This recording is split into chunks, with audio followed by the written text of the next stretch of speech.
पुढारीकार doctor गो जाधव यांच्या स्मृती दिनानिमित्त आज अभिवादन केलं जात आहे। कोल्हापुरातील पुढारी भवन मुख्य कार्यालयात अभिवादन कार्यक्रम आयोजित करण्यात आला। डॉक्टर गो जाधव यांच्या प्रतिमेचं मान्यवरांच्या हस्ते पूजन केलं गेलं। स्मृती दिनानिमित्त स्केटिंग रॅली काढून देखील अभिवादन केलं गेलंय।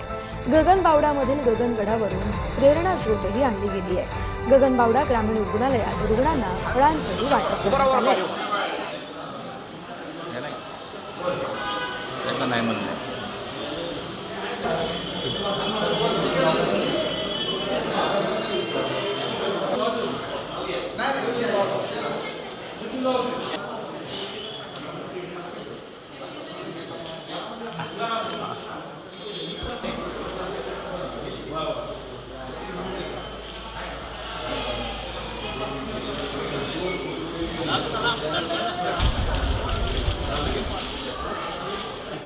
सावित्रीबाई फुले पुणे विद्यापीठातील संरक्षण आणि सामरिक अभ्यास विभागाचे वरिष्ठ प्राध्यापक आणि विभाग प्रमुख प्राध्यापक डॉक्टर विजय खरे शिवाजी विद्यापीठातर्फे आयोजित पुढारीकार पद्मश्री डॉक्टर गो जाधव स्मृती व्याख्यानमालेत आज पुष्प गुंफणार आहेत। अमेरिका इराण युद्ध सद्यस्थिती आणि जागतिक परिणाम या विषयावरती आज बुधवारी संध्याकाळी 5 वाजता गोविंदराव टेंबे रंगमंदिर गायन समाज देवल क्लब कोल्हापुरात त्यांचं व्याख्यान पार पडेल।